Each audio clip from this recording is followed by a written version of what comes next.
Como de costume, pegue lá a sua Bíblia, o seu caderno de anotações, se você gosta de anotar. A gente sempre tem citações e até textos que a gente abre bíblico, né, em um número maior do que uma pregação, por exemplo, justamente porque é uma aula. Então, se você gosta de anotar aí, prepare o seu caderno, o seu lápis, a sua caneta e a sua Bíblia, que ela é importantíssima perto de você. E nós vamos falar um pouquinho sobre guerra. A guerra era algo muito comum naquela época e ela não era só do povo de Deus em formação aí no Antigo Testamento, ou mesmo quando ele já estava mais consolidado, na época dos reinados ali da monarquia, mas ela era um contexto de todas as culturas e povos. Cada um foi conquistando o seu espaço naquele mundo antigo através de conquistas militares, através de conflitos grandes ou pequenos, seja por disputa de territórios pessoais ou de cidades contra cidades, ou até de grupos de cidades contra grupos de outras cidades, ou contra uma cidade maior, existia esse conflito constantemente. E quando os povos foram se estruturando e formando impérios e reinados, a gente vê esses exércitos crescendo ainda mais e se tornando reais potências da época, como, por exemplo, o exército assírio, babilônico, que se tornou uma grande potência na época ali dos reinados de Israel. A gente vai ver um pouquinho sobre isso hoje. E realmente eles tinham comportamentos diferenciados, militares, que faziam com que eles tinham um poderio territorial muito maior do que os outros povos à sua volta. Inclusive, o povo de Israel foi conquistado por eles. A guerra, contudo, ela é um empreendimento extremamente custoso. Ainda hoje, ela é um empreendimento extremamente custoso. Com toda a praticidade que nós temos na vida moderna, a guerra custa caro e muito caro. Então, fazer uma guerra precisa ser muito bem planejado.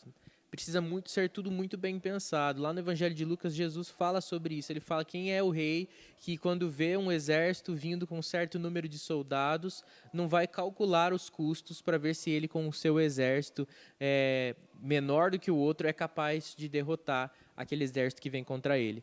Era necessário calcular os custos da guerra, seja no contexto de Antigo ou de Novo Testamento. Isso custava muito dinheiro.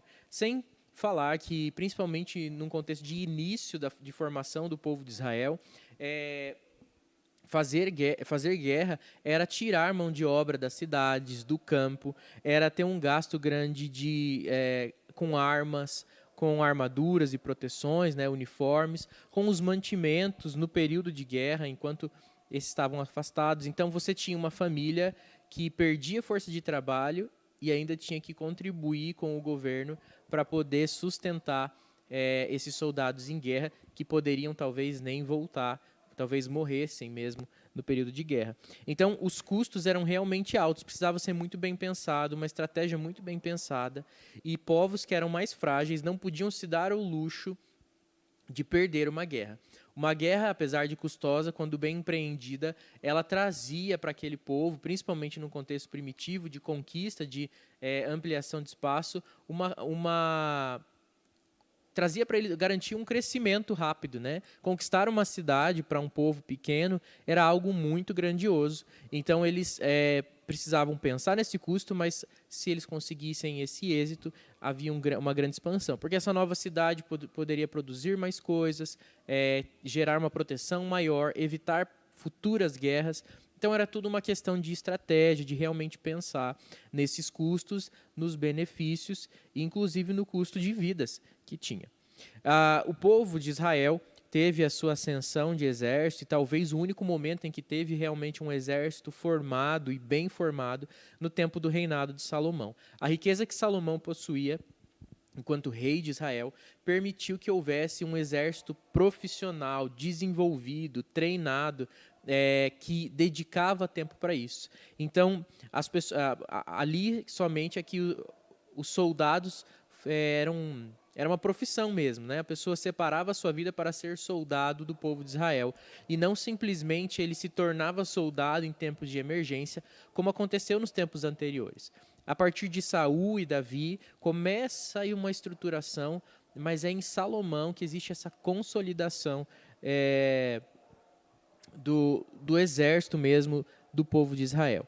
Do contrário, então, eles tinham que contar com certos improvisos, como eu disse, pessoas da vida comum que empunhavam armas em tempos necessários, formavam um exército improvisado, sem nenhum tipo de uniforme, nenhum tipo de estrutura de armas, talvez armas caseiras feitas por eles ali mesmo. E aí a gente vê que realmente não tinha nenhuma condição de formar um exército mesmo profissional, porque não tinha como bancar isso. Então, ficava por conta das emergências. Ou eles faziam esses improvisos, ou eles ficavam à mercê de nações mais poderosas, que conseguiriam, então, sobrepor eles nesse poderio bélico. Eu quero mostrar para vocês aqui uma imagem. Essa primeira imagem que a gente vai ver, ela mostra uma série de soldados da época antiga e de várias nações diferentes. Nós temos o soldado egípcio aí, aparecendo para vocês. Nós temos um soldado filisteu, aí empunhando seu escudo na mão esquerda. Nós temos bem no centro aí um soldado, um lanceiro assírio, com um escudo maior já, né, parado no chão. Depois, em seguida, nós temos um lanceiro babilônio. E aí já temos um soldado grego. Veja que a armadura muda bastante, né? Muito semelhante ao soldado romano, que nós vamos ver mais adiante. E, por fim, ali, um arqueiro do povo de Israel, um arqueiro israelita. Veja que a roupa é muito mais simples, o uniforme bem mais rústico, mas ali também tinha sua eficiência, mesmo sendo uma estrutura muito menor.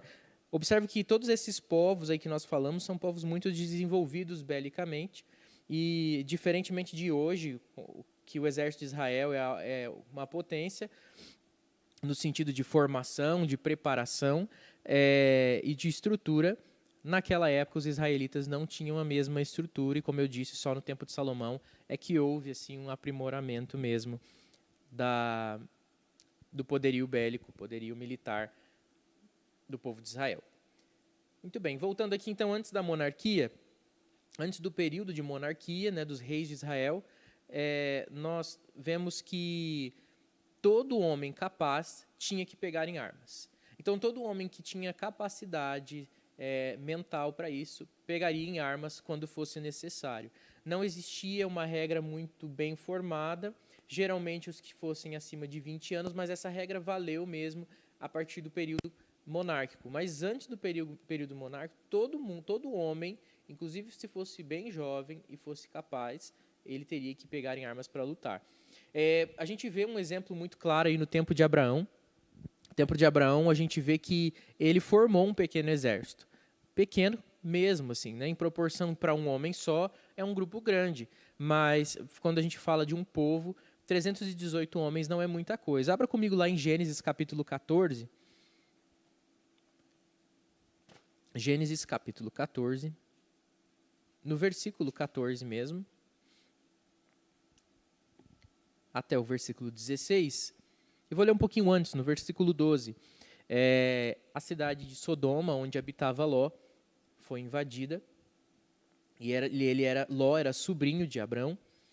E então acontece o seguinte episódio aqui de Gênesis 14, versículo 12. Apossaram-se também de Ló, filho do irmão de Abrão, que morava em Sodoma, e dos seus bens, e partiram. Porém veio um que escapara e o contou a Abrão, o hebreu. Este habitava junto dos carvalhais de Manre, o amorreu, irmão de Escol e de Aner, os quais eram aliados de Abrão. Ouvindo Abrão que seu sobrinho estava preso, fez sair 318 homens, dos mais capazes, nascidos em sua casa, e os perseguiu até Dan. E repartidos contra eles de noite, ele e os seus homens, feriu-os e os perseguiu até Obá, que fica à esquerda de Damasco. Trouxe de novo todos os bens e também a Ló, o seu sobrinho, os bens dele e ainda as mulheres e o povo. Então a gente vê aí um ataque, um assalto noturno que Abrão faz com seu pequeno exército de homens nascidos na sua casa. Então a gente vê que já Abrão não vivia mais no contexto de família nuclear, mas de clã. Uma família ampla, né? Quem acompanhou aí as aulas anteriores, ouviu o contexto familiar deles, era diferente. Não era difícil você pensar que tinham, então, 300 homens nascidos na sua casa. Não necessariamente todos da sua família. Poderiam ser escravos e filhos de escravos, que eram considerados como parte da família. E eles, então, ele consegue juntar 318 homens para defender a família dele, o seu sobrinho Ló e a sua família, e recuperar os bens que tinham sido perdidos ali, nessa invasão de Sodoma. Então eles conseguem perseguir esse exército que capturou Ló, capturou a família, ele resgata seu sobrinho com 318 homens. Então, um exército, nessa época aí pré-monárquica, antes então da formação mesmo do povo, da identidade como povo mesmo de Deus, Abraão, aí um dos precursores, já formava pequenos exércitos para defender as suas terras, os seus territórios, com poucos homens. Na época dos juízes, também era possível formar exércitos em momentos de necessidade, e os juízes podiam convocar todos os homens que fossem capazes, e agora sim a regra valendo com mais de 20 anos, era possível fazer isso. A gente tem um episódio em Juízes capítulo 5, que você pode anotar aí, dos versículos 14 a 18, onde Débora, uma juíza, se junta a Baraque contra os cananeus, e ali eles então conclamam homens de algumas das tribos. Inclusive há uma fala no Cântico de Débora de que uma das cidades ali não correspondeu e enviou os seus representantes para guerrear, e eles são ali amaldiçoados, eles são ali colocados de lado, mas também vale observar que nem todas as tribos nesse episódio são chamadas, são convocadas. Então existia essa possibilidade. Nem todos eram obrigados a enviar soldados se não fossem convocados. E aqueles que recebiam convocação para enviar representantes para guerrear, eles tinham então essa obrigação para com o povo de mandar. Então cada uma das tribos que foram ali convocadas deveriam mandar um número de soldados para que se formasse um único exército em favor do povo de Israel. Saul também reuniu seus exércitos, fazendo de uma forma bem diferente, né? O texto de de 1 Samuel, eu vou pedir para você abrir lá junto comigo, 1 Samuel, capítulo 11. 1 Samuel, capítulo 11.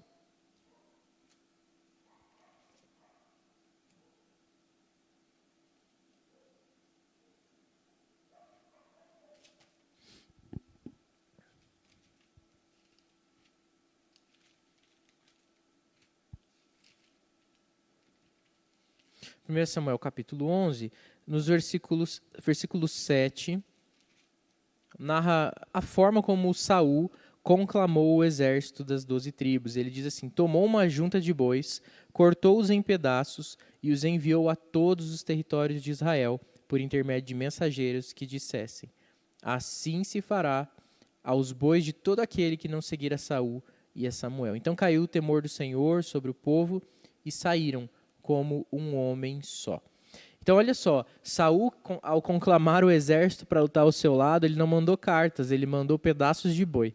Ele pegou 2 bois, uma junta de bois em torno de 2 bois, partiu em 12 pedaços esses dois bois e enviou para as tribos e disse: aquele que não mandar representantes para guerrear como um único exército do povo de Israel vai ter todos os seus bois, os seus rebanhos dilacerados por Saul e Samuel. Então, Saul conclama aí o exército para libertar a região de Jabes e Gileade, nesse episódio aqui que nós vimos em 1 Samuel 11, 7. Os versículos 1 e 2 também falam um pouco para a gente sobre esse episódio, né, sobre o local, e diz: então subiu Naás, amonita, e sitiou a Jabes de Gileade, e disseram a todos os homens de Jabes a Naás: faze aliança conosco e te serviremos. Porém, Naás, amonita, lhes respondeu: farei aliança convosco sob a condição de vos serem vazados os olhos direitos, trazendo assim eu vergonha sobre todo Israel. Então, esse amonita, Naás, faz uma proposta de humilhação ao povo, e Saul, então, conclama o exército com esses pedaços de bois para lutarem pelo povo. Lutar, então, era mais que um dever moral, era um dever religioso. A guerra estava completamente ligada à religião também. E, por resposta a esse dever religioso, os homens, então, se sentiam honrados e obedientes ao Senhor a responder uma conclamação do seu rei para lutar. Como não havia, então, esse exército regular, treinamentos e nem muitas armas, era necessário que eles se organizassem muito bem. Mas eles acabavam por não temer, pois existia uma confiança muito plena da presença de Deus sobre o povo. Eles iam para a guerra debaixo da mão de Deus. E quando eles faziam o contrário, o inverso disso, iam por conta própria ou deixavam de ir quando era necessário, eles recebiam também o castigo de Deus pela desobediência. Seja sendo submetidos a outros povos por recusar o senhorio de Deus, eram submetidos ao senhorio de povos cruéis. Então, eles faziam isso como um dever religioso, como submissão a Deus, e confiavam no favor de Deus. 1 Samuel, capítulo 15, versículo 2, 1 Samuel 17, 26, falam de Deus como Senhor dos exércitos de Israel. Essa era uma forma como Deus também era chamado e conhecido pelo seu povo, o Senhor dos exércitos. Eles criam que ele era o general ali que ia à frente, que comandava todas as batalhas, que dava a ordem final dos acontecimentos. Nós temos aqui alguns episódios de guerra que eu separei para comentar, 2 apenas, no período então aí mais primitivo do povo de Israel, na formação, aí no início mesmo, saindo do Egito e começando a tomar corpo enquanto povo. O primeiro deles aqui é o cerco que foi feito em Jericó. Foram enviados espiões àquela terra e eles encontram lá, na cidade de Jericó, uma cidade importante, grande da época, uma aliada, uma prostituta, ajuda eles e se torna, então, uma aliada do povo de Deus. Ela fala que ouviu falar dos feitos do Deus de Israel, então ela resolve ajudar esse povo, porque ela sabia que eles seriam conquistados, porque o Deus que eles criam era muito poderoso. Justamente mostrando, então, aí o favor de Deus sobre o exército de Israel, mesmo sendo um exército simples, um exército de não profissionais, homens pouco treinados, ou talvez nem sequer treinados de alguma forma. Essa história está narrada lá no capítulo 2 de Josué. Nós vimos, então, essa prostituta Raabe ajudando esses espiões a invadirem a terra, a entender como é que eles podiam fazer essa invasão. Deus dá uma ordem, a cidade é capturada após um ritual de consagração da cidade a Deus. O que acontece é que os homens se postam em volta da cidade e vão dando voltas e tocando a trombeta, como a ordem do Senhor dizia. Se você tem curiosidade de conhecer mais essa história, que é muito interessante, uma história de vitória extraordinária da parte de Deus para o povo de Israel, em Josué capítulo 6, você vê aí todos esses acontecimentos. Eles, então, fizeram esse ritual e, ao tocar as trombetas, na última volta, as muralhas caem e a cidade se torna vulnerável. No momento que as muralhas caem, o exército de Jericó sai para combater e eles caem em uma emboscada feita pelo povo de Israel e acabam perdendo, então, a cidade, são ali mortos e derrotados na guerra pelo exército comandado por Josué. Gideão também é um outro exemplo de conflito. Gideão junta ali 300 homens debaixo da ordem do Senhor, ele faz uma seleção bem diferente ali também, narrado no livro de Juízes, capítulo 7, você pode conferir essa história no livro de Juízes, capítulo 7, e ele vence os midianitas com pouquíssimos homens, comparado ao exército dos midianitas, ele tinha apenas 300 homens, mas a estratégia era vencedora. A estratégia dele era lutar do lado de Deus. O Senhor, então, orienta eles como eles devem fazer, e eles invadem o acampamento midianita à noite e confundem eles com sons, de tal forma que os midianitas pensam que estão sendo atacados por um grande número, e eles começam, na escuridão, a lutar uns contra os outros e acabam eles mesmos matando o próprio exército. E o exército de Gideão pouco precisa fazer, porque os próprios midianitas são confundidos ali no meio da noite, por aqueles sons, né, de vasos quebrando e trombetas tocando. Eles pensam que um exército muito numeroso está chegando e eles ficam desesperados e perdem essa batalha contra Gideão e seu pequeno exército. Então a gente vê aí situações de exércitos bem compactos, mas com boas estratégias e, sobretudo, com o favor de Deus atuando e trabalhando aí em favor da expansão de Israel. Quando a gente começa já a entrar aí no período dos reis, nós temos o período dos exércitos de Saul e de Davi. Saul faz uma pequena guarda pessoal. Esse é o primórdio do exército profissional de Israel. Essa guarda pessoal de Saul se torna então a primeira ideia de exército profissional, ainda muito incipiente, muito primitiva. Ele faz esse exército, narrado lá em 1 Samuel, capítulo 14, versículo 17. Eu estou com a minha Bíblia aqui já aberta no capítulo 11, então eu vou pular aqui para o capítulo 14 e ler com vocês o versículo 17. 1 Samuel 14, 17, diz assim: Então disse Saul ao povo que estava com ele: Ora, contai e vede quem é que saiu dentre nós. Contaram, e eis que nem Jonatas, nem o seu escudeiro estavam ali. Então, esse texto fala do escudeiro que tinha dessa guarda pessoal de Saul, mostrando então essa segurança que vivia em volta dele para protegê-lo enquanto rei. E esse se torna então um corpo mais treinado, mais preparado, que constantemente estava ligado a essa função e não somente em momentos de urgência. Nessa mesma base que Saul tem, é que Davi se junta para guerrear com ele, e a gente vê isso no próximo capítulo, 1 Samuel, capítulo 18, versículo 2.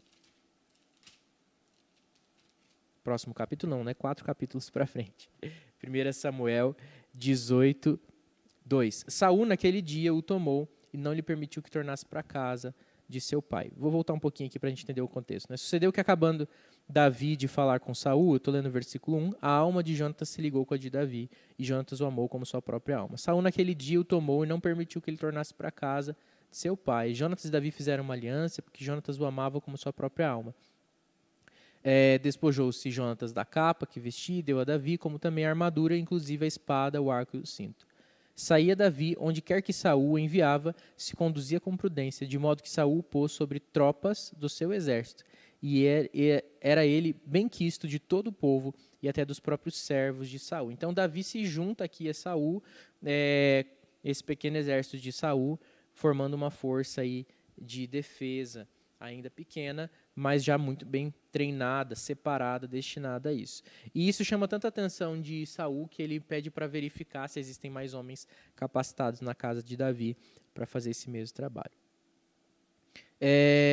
Naquela época, os suprimentos, falando de um contexto israelita, né, não falando de um exército profissional, onde o próprio governo, a partir dos impostos, gerava os mantimentos dos soldados em campanha de guerra, no caso do exército israelita, por ser então uma nação ainda muito simples, de poucos recursos e de pouca estrutura enquanto instituição de Estado, quem fazia a manutenção dos soldados em campo, em guerra, era justamente a própria família dos soldados. E a gente vê isso no episódio em que Davi, em obediência a seu pai, leva mantimento a seus irmãos que estão em guerra contra os filisteus, em nome do povo de Israel e do rei Saul. E ali naquele episódio é que acontece, então, o corajoso ato, ou melhor, o ato de confiança em Deus que Davi tem de lutar contra o gigante Golias e vencê-lo com apenas uma funda e pedras. Outra possibilidade de ajuda que eles recebiam era da cidade local. Se eles estavam próximos, então, de uma cidade aliada ou de uma cidade até do próprio povo a qual eles pertenciam, eles poderiam ser alimentados por esse povo dessa cidade e não necessariamente pela sua família. Até isso otimizava a questão de distância, porque nem sempre eles estavam tão próximos de casa que fosse fácil levar mantimentos.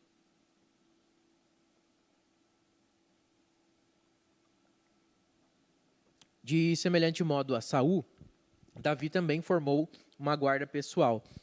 Quando Saul começa a perseguir Davi e se volta contra ele, muitos se juntam a Davi. E Davi chega a formar um exército pequeno de 600 homens, o que já era bem representativo naquela época, pensando que ele ainda estava em ascensão, ele ainda não era um líder consolidado institucionalmente, né? Ele não era oficialmente um líder, mas ele era um líder do povo, ele era reconhecido e bem-quisto pelo povo, como o próprio texto disse. E isso foi fazendo com que ele se formasse enquanto liderança. Então, 600 homens se juntaram a ele, mas uma guarda mais pessoal, mais próxima dele, mais íntima, era formada por 30 desses 600 homens, um núcleo de proteção mais pessoal. que era essa guarda pessoal que ele tinha, como Saul também tinha. Além do exército especialista, houve também um exército territorial formado por esses reis, que era com base em um rodízio entre as tribos de Israel. Então, existia esse exército especialista formado para quando haviam ocasiões de guerra.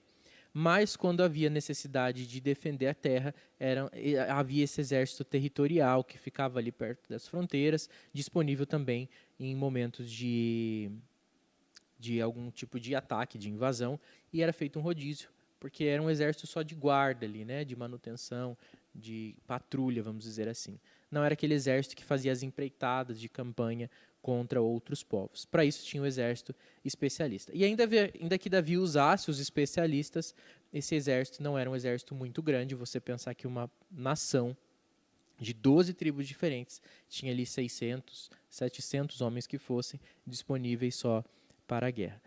Em algum momento só, como narra lá em 2 Samuel, capítulo 8, versículo 4, é que Davi investe em 100 cavalos para carros para fazer a defesa ali do exército. Mas assim, muito ainda no começo, nada muito estruturado. Esse foi o auge da estrutura do exército naquele momento, ter 100 cavalos à disposição para puxar carros, nem era para ter mesmo uma cavalaria. Então, realmente o exército era composto de uma infantaria especializada no menor número e no grande número homens comuns que eram conclamados para a guerra quando havia necessidade. Esse exército então levou a expansão do reino e o uso até de mercenários. Em alguns momentos, Davi começa a trazer estrangeiros pagos para serem soldados do povo de Israel. E isso ensoberbece o coração de Davi. O poderio que ele começa a exercer militar e de conquista e de expansão do reino faz Davi, em um momento, se perder um pouco. Vamos dar uma olhadinha lá em 2 Samuel, capítulo 24. Segundo livro de Samuel, capítulo 24, o último capítulo do segundo livro de Samuel, narra um episódio onde Davi,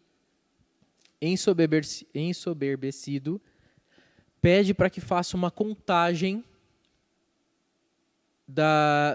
de homens capazes para lutar, né? Ele pede um recenseamento ali para ver quem eram os homens capazes de lutar. E o seu comandante fala: olha, meu senhor, qual é a necessidade disso, né? Não se necessita disso, que Deus abençoe o povo e multiplique o povo e que hajam homens capazes de lutar, mas não se prenda a isso. E ele insiste nisso. Mas o Senhor não havia ordenado que Davi fizesse isso. E quando é feito esse trabalho, depois de alguns meses, 9 meses, quase 10 meses, 9 meses e 20 dias de trabalho, eles voltam com os números, são números muito grandes, e Davi vê como que o coração dele queria ser afagado por aquela informação, que ele era um rei próspero e que tinha grandes exércitos. E ele então se arrepende, mas até que isso aconteça, sobrevém um castigo sobre Israel. 70 mil homens morrem por uma doença. Davi então presta sacrifício ao Senhor, obedecendo ao Senhor, e ali a praga cessa, aquela doença cessa, e ninguém mais morre dessa doença. Mas a soberba de Davi levou ele a esse episódio aí. Mas o texto narra aqui, até é interessante porque depois nós vamos fazer um comentário sobre essas numerações aqui de exército, que eles chegam a contar, eu estou lendo aqui 2 Samuel, capítulo 24, versículo 8, diz assim: assim percorreram toda a terra, e ao cabo de 9 meses e 20 dias chegaram a Jerusalém. Deu Joabe ao rei o recenseamento do povo. Havia em Israel 800 mil homens de guerra que puxavam da espada, e em Judá eram 500 mil. Então, um número grande aí de homens. Há uma pequena divergência de tradução nessa numeração, mas ainda assim era um número grande que poderia ser não 500, mas 50 mil, não 800, mas 80 mil. E nós vamos falar um pouquinho mais sobre isso ali mais na frente. Falando agora então do real exército, do exército que realmente formou o povo ali, que teve um exército mais robusto no reinado de Salomão. Salomão, então, com a sua riqueza, pôde investir num exército profissional. Homens que eram dedicados, que recebiam um salário para permanecer trabalhando como guardas, como soldados do país, ali do reino, né, de Israel. Com os impostos e os comércios feitos pelo rei, ele pôde então pagar por esse exército. Está narrado lá em 1 Reis, primeiro livro dos Reis, capítulo 10, versículos 25 a 27. Primeiro livro dos Reis, capítulo 10, versículos 25 a 27. Em tempos de emergência, o exército profissional podia ser completado por alguns conscritos. Então, algumas pessoas que não eram desse exército podiam se alistar e formarem, enrobustecer mesmo esse exército, que seria usado então em uma campanha de guerra. Mas esse exército era suficiente para fazer a defesa do povo. Também uma nova função acabou surgindo, que eram os oficiais de recrutamento, que começaram aí nessa época do exército de Salomão, mas permaneceram depois de um tempo em outros reinados, oficiais de recrutamento, uma função que permaneceu a partir desse momento. Então, já que existia exercício profissional de soldados, né, no exército, era necessário que homens recrutassem, selecionassem, treinassem pessoas para trabalhar no exército do reino. Então, essa nova função surgiu e depois essa necessidade continuou. Ainda que o exército tornou-se a ser mais simples pela falta de recursos, ainda havia necessidade do recrutamento. Construir cidades fortificadas, então, para proteger as estradas do reino, foi algo necessário e foi algo que Salomão fez. Nós temos aí duas imagens para a gente ver. A primeira delas é um esquema, um desenho que esquematiza as fortificações das cidades. Vou pedir para o Lucas colocar aí para a gente esse desenho, esse primeiro desenho que mostra a muralha por dentro. As muralhas eram bem grandes, bem robustas, grossas mesmo, capazes inclusive de comportar casas. Haviam pessoas que moravam dentro das muralhas, e as cidades fortificadas então possuíam essas muralhas para que fossem bem melhor protegidas e pudessem servir de base, né, de fortificação e de base para a cidade, para defender as estradas que passavam por perto dessas cidades. A próxima imagem mostra para a gente, é uma foto mesmo, de uma região chamada Arade, Fortaleza de Arade, que foi construída pelo rei Salomão, uma fortificação que vem sendo restaurada aos poucos para a forma original mesmo, para ficar semelhante à forma original. E aí você vê nessa imagem essa fortificação aí. Veja como a muralha é realmente robusta, grossa, né? Principalmente próximo das portas, existe uma estrutura aí maior, né? Mais robusta mesmo. Muito bem. A outra forma de defesa eram os carros. Os carros também eram utilizados para defender as cidades. E quando eu falo carros aqui, não é exatamente o que você vai imaginar, mas ali adiante nós vamos falar um pouquinho mais dos carros. Eu vou mostrar uma imagem para vocês de como era um carro daquela época. Mas eram utilizados para defender as cidades. Eles permitiam uma movimentação mais rápida, principalmente dos arqueiros, ou até mesmo para movimentar oficiais, para transportar líderes, o próprio rei, com maior segurança, agilidade e proteção.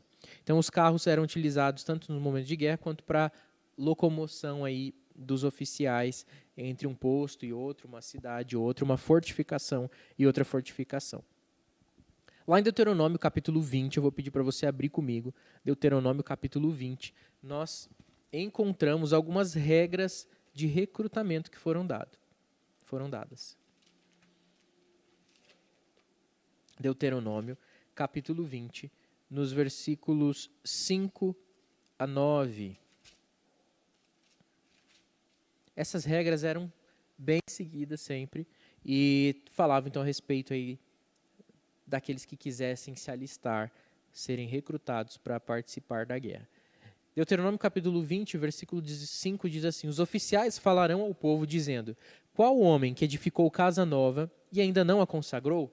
Vá, torne-se para casa, para que não morra na peleja, e outrem a consagre. Qual o homem que plantou uma vinha e ainda não a desfrutou? Vá, torne-se para casa, para que não morra na peleja, e outrem a desfrute. Qual o homem que está desposado com alguma mulher e ainda não a recebeu? Vá, torne-se para casa, para que não morra na peleja, e outro homem a receba. E continuarão os oficiais a falar do povo, dizendo: qual homem medroso e de coração tímido? Vá, torne-se para casa, para que o coração de seus irmãos não derreta como o seu coração. quando os oficiais tiverem falado ao povo, designarão os capitães dos exércitos para a dianteira do povo. Então, essas falas aqui eram um critério de recrutamento. Pessoas que tinham iniciado algum empreendimento pessoal não deviam se alistar, não deviam ser recrutados. Existia um princípio muito forte para eles, não só da honra de fazer aquilo que precisava ser feito, mas de começar algo e completar o que foi começado. Então, se um homem plantou ali a sua vinha, mas não fez a colheita, não se aliste. Primeiro faça a colheita, desfrute da sua vinha, complete o seu serviço para depois se alistar. Se ele fez um contrato de casamento, está noivo de alguém, ele precisa primeiro casar-se, desfrutar do seu casamento para depois se alistar. Se alguém, então, numa terceira situação ali que ele cita, a casa, comprou uma casa, construiu uma casa, mas ainda não a consagrou, não a entregou ao Senhor, faça isso, consagre ao Senhor e depois vá para a guerra. Aquilo que você começou, termine e depois, então, se disponha a servir pelo reino.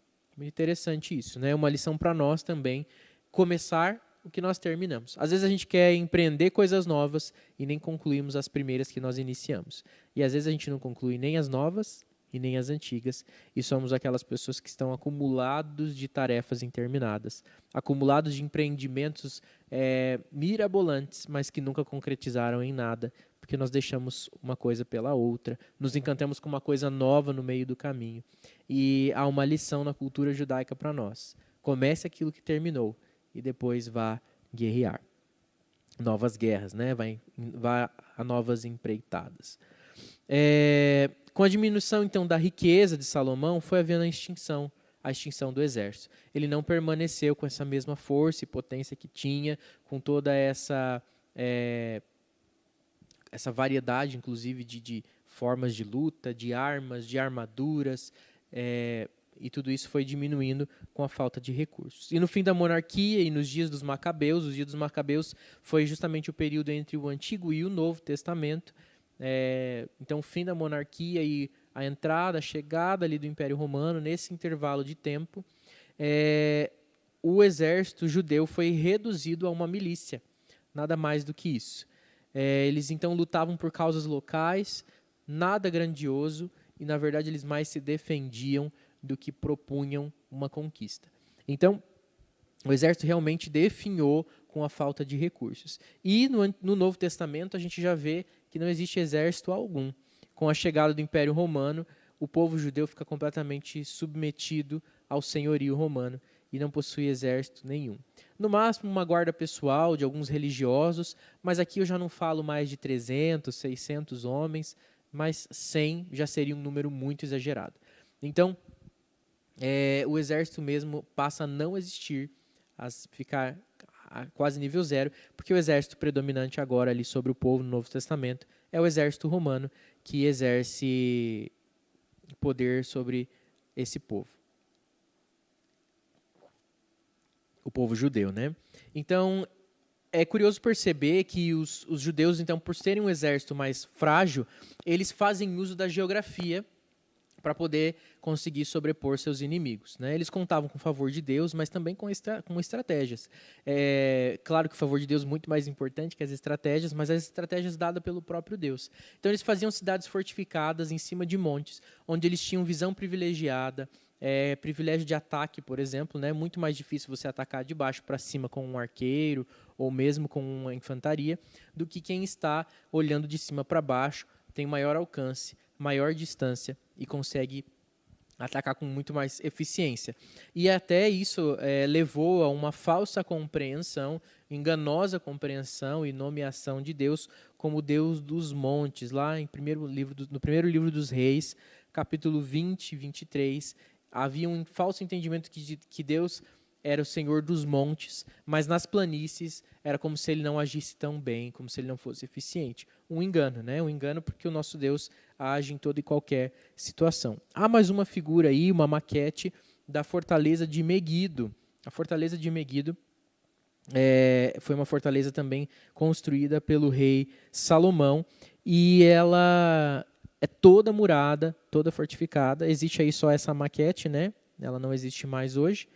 mas observe como ela era bem defendida e ela está sobre o monte Meguido, né? Ela faz esse uso das alturas, né, da altura, para poder obter vantagem sobre os povos que vinham atacá-la e conseguir se defender melhor. A cidade de Jerusalém também está posicionada sobre monte e outras cidades ali da região de Israel. Falando então sobre a infantaria, que era o coração do exército judeu e a principal função dentro desse exército. É claro que existiam os arqueiros, existiam outras funções, eu vou falar aqui já, mas a infantaria com certeza era a principal função, porque era o número maior de pessoas. As armas eram elementos muito importantes e pelo texto bíblico fica um pouco difícil identificar quais eram as armas utilizadas por aqueles homens. Por quê?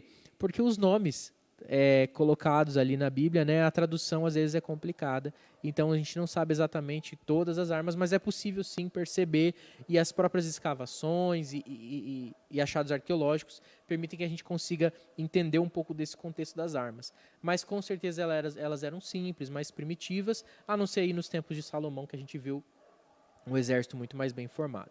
As armaduras também muito mais simples, roupas com malhas de ferro, vamos dizer assim, eram túnicas com placas de metal costuradas a ela, que formavam uma armadura simples. A gente vê aí nos assírios, eles utilizavam também essas roupas com essas placas de ferro, essas escamas de ferro costuradas à túnica, e utilizavam também elmos. Elmos são capacetes militares que protegiam as orelhas e também tinha uma ponta. Era muito característico dos assírios essa ponta, né, dos babilônicos e dos assírios, utilizar esse capacete com essa ponta. Mais para frente a gente vai ver aí uma obra de arte que mostra essa característica dos elmos do exército assírio. Saul provavelmente teve uma armadura, aliás, provavelmente não, ele teve uma armadura, mas provavelmente uma armadura muito única e que talvez só ele tivesse por ser o rei. Não era comum, era caro fazer essas armaduras e ainda mais pensando que o povo de Israel não manipulava muito bem o ferro, não era uma característica deles, era uma característica mais dos filisteus, por exemplo. E eles, então, tinham essa armadura, Saul provavelmente conseguiu forjar essa armadura para ele como rei, e ele utilizava. E a gente vê que ele tenta colocar essa armadura em Davi, quando Davi se dispõe a lutar contra Golias. O que acontece nesse episódio de Davi e Golias era algo comum, luta de campeões. Ao invés de dispor todo o seu exército e arriscar a vida de muitos homens, era comum que se colocassem campeões para combater antes de começar a guerra. E se esses campeões vencessem, isso levantava o moral da tropa e fazia com que ela tivesse, então, sobrepusesse o inimigo. E é o que acontece justamente com a situação entre Davi e Golias. Saul tenta colocar a armadura, ele rejeita, ele fala, não preciso dessa armadura, e devia ser realmente uma armadura muito pesada. E Davi combate ali com apenas uma funda e uma pedra, combate aquele gigante e derrota na força do Senhor esse gigante. Os filisteus ficam aterrorizados, assustados com aquilo que eles veem, porque eles tinham certeza que o gigante ia humilhar o exército de Israel, mas eles são, pelo contrário, eles que são sobrepujados, humilhados e saem desesperados em fuga. Isso faz com que o moral da tropa israelita seja muito elevado e eles vão com tudo para cima dos filisteus, vencendo essa batalha. Era muito comum eles usarem também escudos redondos, feitos de couro esticado sobre uma peça de madeira. E eles precisavam lubrificar de tempos em tempos esse couro para que ele não ressecasse, rachasse e perdesse a sua função. Então esse couro junto com a madeira faziam com que tanto investidas em espada quanto flechadas fossem contidas e por ter essa camada dupla aí, melhor contidas ainda, né? Segundo o livro de Samuel, capítulo 1, versículo 21, fala sobre esses escudos. Era também utilizada uma espada curta do lado esquerdo e uma lança na sua mão direita. A lança menor também poderia ser usado para um combate mais próximo, corpo a corpo. Então essa lança grande era levada, muitas vezes arremessada, ou até mesmo numa primeira investida à distância, e quando o combate se tornava mais próximo, havia uma lança menor, onde eles utilizavam uma espécie de adaga, né? Ou até mesmo essa espada era utilizada para os ataques corpo a corpo. A gente vê isso sendo narrado no primeiro livro de Samuel, capítulo 18, versículos 10 e 11, no livro de Números 25, 7 e 8, e no segundo livro das Crônicas, no capítulo 11, no versículo 12. Os soldados especializados em fundas também eram utilizados. Acredite ou não, fazia parte do exército homens que utilizavam fundos. O que é uma funda? Uma tira de couro que era larga, mais larga no centro, onde se colocava uma pedra aí do tamanho de uma laranja, mais ou menos, se colocava uma pedra nessa tira de couro. O soldado rodava aquilo e soltava uma das pontas no momento exato, mirando. Homens bem treinados com fundas e pedras do tamanho de uma laranja poderiam fazer um bom estrago. Eles eram tão eficientes quanto arqueiros. E era bem interessante pensar, então, que esse era, sim, uma posição dentro do exército, os atiradores de funda, homens especializados. Arqueiros também eram utilizados com setas de madeira, com pontas de metal, achatadas, e algumas delas até com rebarbas, com farpas, que faziam com que quando a flecha entrasse, ela não pudesse ser retirada sem que ela fizesse um grande estrago, dilacerando aí as entranhas daqueles que levavam a flechada. Então, eles utilizavam isso. Os assírios ficaram muito mais especializados e eles utilizavam flechas e arcos feitos de madeira laminada e junto com chifre, material feito de chifre, o que fazia com que as flechas fossem bem mais assertivas, mais afiadas e bem mais penetrantes, né? Bem mais eficientes no seu tiro. Já os israelitas utilizavam arcos que eram feitos de madeira flexível, unidos por uma tira de tripa seca de cabra. E era isso que fazia o cordão para arremessar a flecha. Nós vamos ver aí agora uma imagem dos carros. Como eu comentei para vocês antes, nós temos a imagem de um carro como ele era na época. Então não pense aí no carro que você tem, no carro que você vai na concessionária comprar, né? Não tem nada a ver com isso. O carro da época era puxado por 2 cavalos e além dos 2 cavalos havia um terceiro cavalo que ficava solto na lateral, levando esse carro junto. Esse carro era utilizado principalmente por arqueiros. Aí na imagem você vai conseguir conferir que existe um arqueiro em cima do carro. Vou pedir para o Lucas colocar a imagem.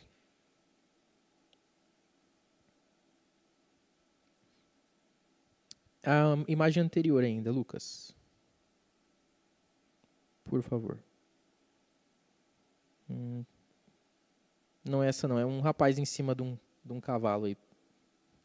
De um carro. Esse mesmo, muito obrigado. Então nós temos aí essa imagem que mostra um arqueiro em cima do carro. O carro é essa estrutura aí, ó, também chamado de biga, bem simples. O chão era feito de cordas. Ele pisava então sobre essas cordas, ficava em cima dessas rodas aí e essa cabinezinha, e havia um bolso para guardar as flechas. Havia um homem para conduzir o carro e o arqueiro ficava livre então para investir os seus tiros. Ele se movimentava com maior liberdade e agilidade por entre o exército, adquirindo então aí uma melhor potência de tiro. Claro que ele ficava exposto, mas por causa da velocidade era difícil acertar esse homem. Então pense na qualidade desse arqueiro aí que conseguia acertar em movimento, atirar nas pessoas ali, e esse era o carro da época.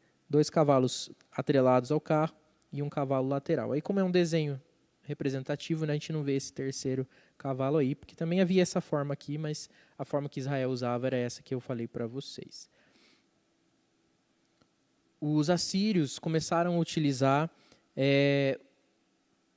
os escudos maiores por causa dos arqueiros especializados aí, por causa da figura dos arqueiros que eram muito bons.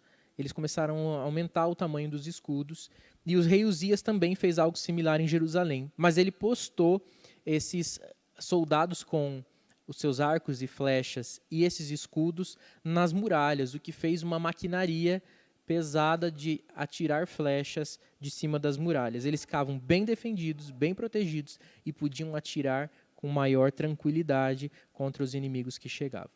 Isso está narrado lá no segundo livro das Crônicas, capítulo 26, versículos 14 e 15. Alguns povos em volta, não os judeus, não os povos israelitas, desenvolveram armas também para combate no mar. Navios de guerra foram feitos pelos egípcios, pelos filisteus, pelos fenícios, pelos gregos e pelos romanos. As cidades fortes foram se tornando cada vez mais comuns e elas conseguiam resistir muito bem aos cercos. Unidades de engenharia foram criadas para fazer túneis que fragilizavam a estrutura das muralhas e faziam com que elas derrubassem. Eles muitas vezes cavavam esses túneis, né? Esses engenheiros militares cavavam esses túneis e conseguiam colocar fogo, incendiar as bases das muralhas, e elas, então, fragilizadas, acabavam por cair e permitiam a entrada dos exércitos. Outro elemento utilizado na engenharia militar eram os arietes. Arietes eram grandes estruturas que carregavam um tronco pesado com uma cabeça de ferro que era utilizada para bater contra estruturas de alvenaria. Então eles conseguiam balançar aquela estrutura, aquele tronco pesado para trás e para cima, e quando eles soltavam, aquilo fazia um movimento de pêndulo que ia contra os muros ou até mesmo os portões e acabava por derrubar depois de um tempo de investidas contra aquela estrutura. Também fazendo parte da engenharia. Mas aqueles que estavam na muralha não ficavam só aguardando a muralha cair. Lá de cima era comum que eles jogassem pedras grandes para esmagar esses engenheiros, esses homens que operavam essas máquinas também, ou líquidos em ebulição, óleo fervendo, ou até mesmo óleo em chamas, né? Piche, enfim, uma série de coisas, tições acesos, brasas mesmo sendo jogadas em cima dos soldados para evitar que eles tivessem essa proximidade das muralhas. E eliminando os arqueiros, os muros poderiam ser escalados com escadas que eram postadas ou até mesmo por cordas e a cidade invadida. E caso as muralhas viessem abaixo, os invasores poderiam entrar na cidade com a infantaria e dominar essa cidade. Então, a grande barreira eram as muralhas, e ter terminado essas muralhas ou vencido aqueles que estavam sob as muralhas, o exército podia entrar e invadir.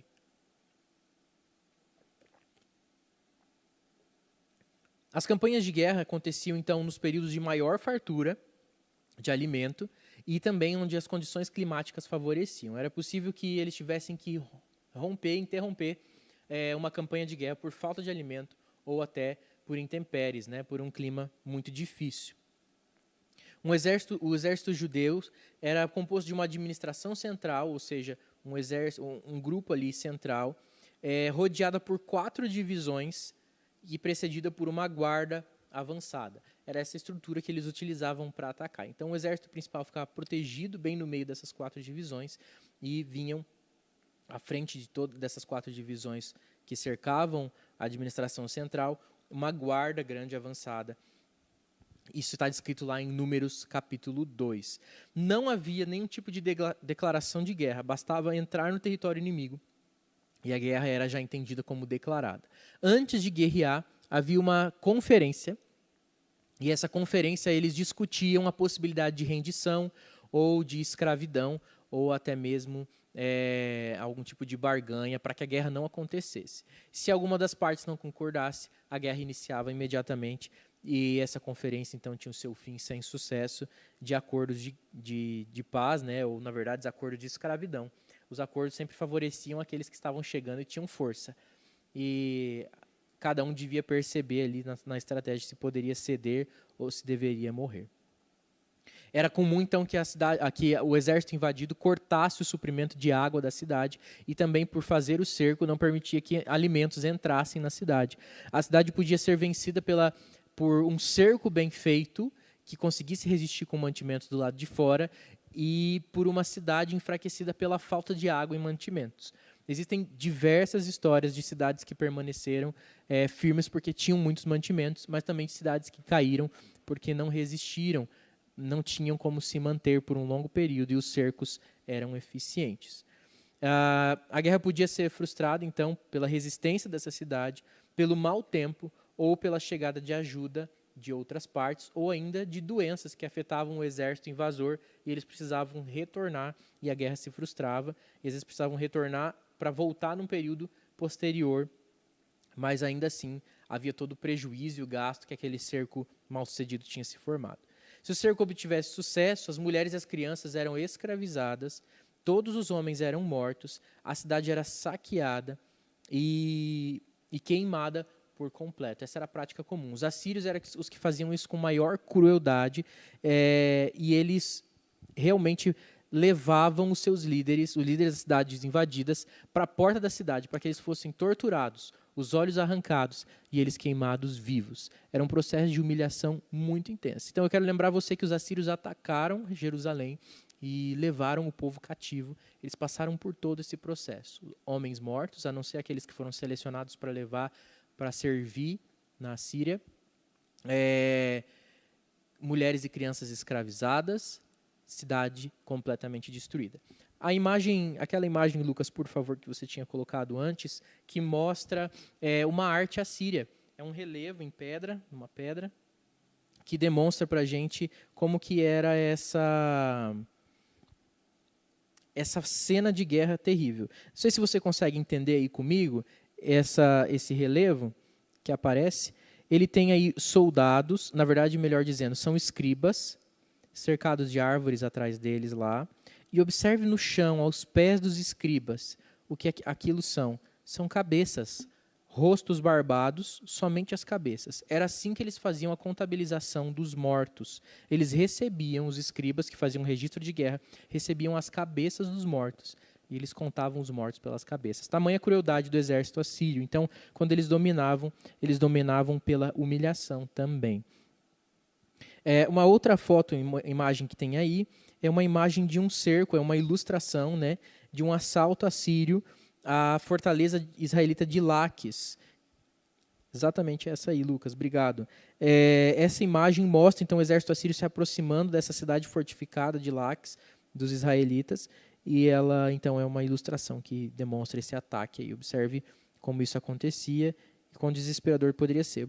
Observe que a ilustração demonstra duas camadas de muralha, né? Uma muralha mais externa e uma muralha mais interna. Isso também era muito comum para que conseguisse segurar os inimigos por mais tempo.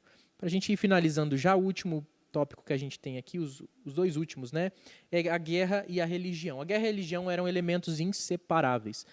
Falar de guerra e não falar de religião no povo israelita não fazia sentido algum.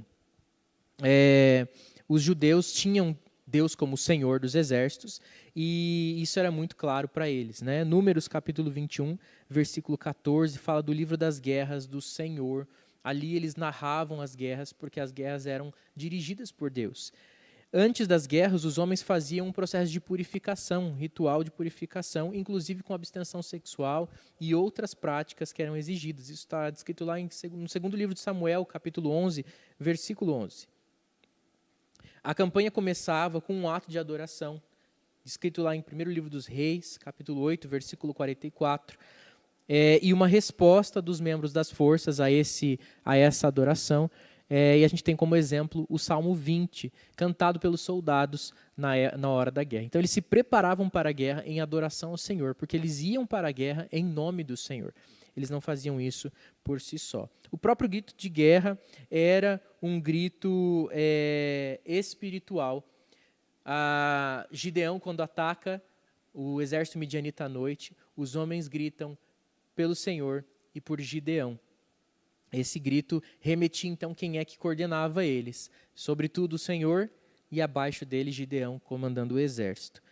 Ao mando do Senhor, né? Os comandantes eram orientados pelos profetas, e não só orientados, mas eles diziam até qual era o resultado da guerra muitas vezes, e também serviam de conselheiros de guerra. Os profetas eram figuras religiosas, mas eles serviam como conselheiros de guerra, porque quem ordenava o momento de atacar e de não atacar o Senhor, e quem recebia essa orientação eram os profetas. A vitória era de Deus, e os despojos da guerra também eram consagrados ao Senhor. A não ser que o Senhor desse ordens para que esses despojos fossem divididos, eles eram então absorvidos para o serviço de Deus. E aquela cidade atacada era colocada sob anátema. Eles amaldiçoavam aquela cidade, diziam: ela seja amaldiçoada, ela seja anátema, porque ela não quis o Senhor, foi destruída pelo seu paganismo. E até nem sempre as cidades eram completamente destruídas. O Senhor atribuía esse castigo conforme a perversidade dessas cidades, mas algumas eram completamente destruídas e outras não. E quando o povo de Israel desobedecia a ordem do Senhor sobre o momento certo de atacar, o Senhor permitia que eles fossem então colocados como anátemas, separados, amaldiçoados, para que eles, debaixo do senhorio dos homens cruéis, dos outros povos, eles lembrassem do Deus maravilhoso a quem eles serviam, deveriam servir, a quem eles pertenciam, mas tinham abandonado e desobedecido. Por fim, então, aqui, o exército que a gente vai falar não é mais do exército judeu, mas do exército romano. No tempo, então, do Novo Testamento, no tempo que Jesus viveu, o povo estava completamente dominado pelo Império Romano, e o exército que circulava pelas ruas não era um exército judeu, mas um exército romano. Ele dominou por completo o povo judeu, e eles estavam muito familiarizados com a figura do soldado romano nas ruas. Não é à toa que a gente vê aí em Efésios 6, nós já vamos abrir nesse texto, falando sobre a armadura, utilizando a figura da armadura, e não de uma armadura judia, mas de uma armadura romana, para exemplificar a armadura de Deus. Timóteo é lembrado por Paulo, na segunda carta de Paulo a Timóteo, para ele não se envolver com os negócios dessa vida. E os negócios dessa vida era justamente ser soldado. E ser soldado era algo que as pessoas procuravam, porque tinha um bom pagamento, tinha um salário fixo, tinha uma série de benefícios, só que os judeus foram dispensados dessa tarefa, porque era comum que, às vezes, alguns estrangeiros se juntassem aos romanos no exército. Por que eles foram dispensados? Primeiro, porque precisava carregar a arma o tempo inteiro, inclusive no sábado, e o judeu não faz esse tipo de serviço no sábado. E outro fator importantíssimo pelo qual os judeus foram liberados do serviço militar romano era porque ele envolvia a adoração. Se a guerra e a religião estavam bem interligados no meio do povo judeu, no meio do povo romano também. O César, né, o Augusto, era considerado um deus, um semideus, um deus na terra, e devia ser adorado como tal. Então, eles não se submetiam a isso e acabaram sendo dispensados do exercício militar pelos romanos. Outros estrangeiros, então, habitavam aquela região, principalmente sírios dominaram a região de Jerusalém, junto com romanos e também outros italianos que formavam o exército romano naquela região. O recrutamento, como eu disse, não era difícil, ele era fácil, porque pagavam um salário bom para a época, 1 denário por dia, 900 gramas de alimento por dia eles também recebiam, e na aposentadoria do soldado ele ganhava do Império Romano um lote de terra, geralmente localizado nas periferias do Império, nos limites do Império, para que, caso acontecesse alguma coisa, uma invasão, esse soldado aposentado tivesse as suas habilidades requisitadas para defender as terras. Os centuriões também eram parte, né, eram uma das autoridades. Eles, dentro de uma legião, que eram 6.000 soldados, 6.000 homens, sob ordens de um senador, existiam esses centuriões, que eram homens importantes, homens respeitados, confiáveis, estáveis e maduros e corajosos, que comandavam porções dessa legião. Dentro de uma legião, então, 6.000 homens, podia obter até 54 centuriões. Eu vou pedir para o Franquito pôr as últimas imagens aí que nós temos, que é a imagem do centurião e de um soldado. À frente você tem um centurião, uma roupa aí mais imponente, né? Na imagem aí do seu lado direito, você tem na extrema direita o centurião, com a capa, uma armadura bonita, aí, toda diferente. E logo atrás dele, ali em segundo plano, você tem um soldado segurando um escudo típico romano, um escudo quadrado, grande, que eles utilizavam para fazer a famosa formação de tartaruga, onde eles fechavam tanto em cima quanto nas laterais. Ele carrega uma lança, carrega consigo também uma adaga. Essa adaga tinha em torno de 23 centímetros, a espada 60 centímetros, uma lança de um pouco mais de 2 metros, e era isso que ele carregava. No lado esquerdo aí você tem uma escultura que representa o torso de um soldado romano, com a vestimenta que ele também utilizava. A próxima imagem que tem aí, a última imagem que nós vamos ver, mostra uma catapulta, que era um dos armamentos feitos. Ela foi reconstituída, aí é uma réplica romana. Ela servia para atirar grandes flechas ou até pedras ou lanças. E também junto a ela tinha outra arma chamada balista. A balista também atirava pedras até 700 metros distante dela. E existia uma versão um pouco menor chamada onagro, que atirava até 400 metros, pedras um pouco menores. Então o exército romano era super bem paramentado, e além dos soldados, existiam outras funções, como médicos, engenheiros militares, diversas funções, arqueiros, enfim, diversas funções que eram típicas, portadores dessas armas aqui, pessoas que utilizavam essas armas aqui, conseguiam operar essas armas maiores, mais robustas, né? E, por fim, a gente vai falar aqui dos soldados pretorianos, que era uma guarda, são os guarda-costas dos imperadores. Eles eram uma guarda especial, uma guarda que servia o império, mais bem treinada, e que também recebia um salário menor por esse serviço que fazia. Era a elite dos militares romanos. Para a gente finalizar mesmo agora, né? Eu quero ler com você Efésios capítulo 6, para que a gente possa levar a nossa lição de hoje sobre essa questão da guerra, né? O que isso serve para nós hoje? Quais são as guerras que nós travamos hoje?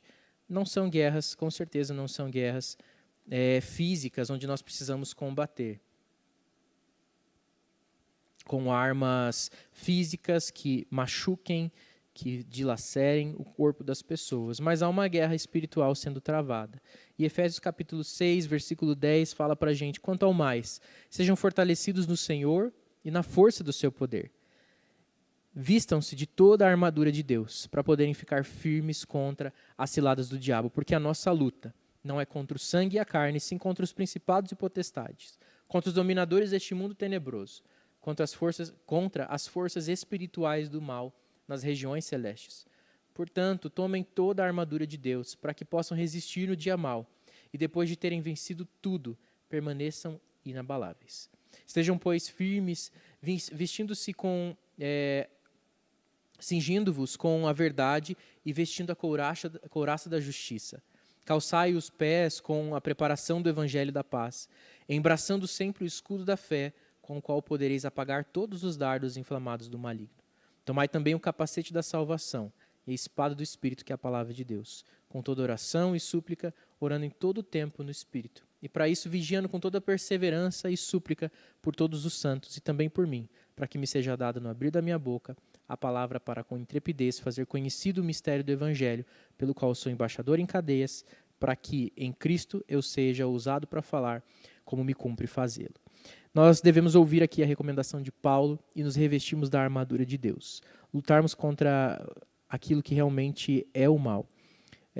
O mal, a nossa luta não é contra carne, sangue, mas contra as forças malignas, forças espirituais, das quais nós necessitamos de armas espirituais. O conhecimento da palavra, uma vida de oração e de obediência ao Senhor. A fé que nos protege de todo mal, a verdade que cinge a nossa roupa, que fecha bem, né, toda essa roupa, a justiça que protege o nosso coração, nosso peitoral, né, de força aí a justiça, e o capacete da salvação que protege a nossa mente, salva a nossa mente de enganos que esse mundo nos oferece, e os calçados, as sandálias que nos levam para pregar o evangelho da paz em todo lugar. Nosso desejo não é fazer guerra, mas é sim nos levantarmos como soldados de Cristo para levarmos o evangelho verdadeiro, para levarmos a salvação do Senhor, e se necessário for, daremos a nossa vida por isso. Que Deus abençoe o seu dia, muito obrigado pela sua atenção, espero que você tenha sido edificado, vou orar com você e nós terminamos por aqui a nossa aula de hoje. Deus, muito obrigado por esse tempo, pelo ensino da Tua Palavra, nos ensina a combater sempre aquele combate que é bom, é o combate do Senhor, é lutar pela verdade, nos impormos e nos posicionarmos por aquilo que é verdadeiro. Que nós não aceitemos as guerras que o mundo propõe, sejam elas ideológicas, de justiça social, sejam por manifestações vazias, ó Pai. Que a nossa manifestação seja os nossos lábios proclamando o Evangelho, a nossa vida com os nossos atos, gritando o amor do Senhor, transbordando de quem o Senhor é em nós. Por isso que nós possamos buscar, nos enchermos do Teu Espírito Santo, do conhecimento da palavra e de vida de oração.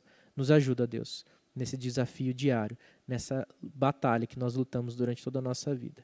Abençoa cada um que nos assiste nessa hora. É no nome de Jesus que eu oro agradecido. Amém.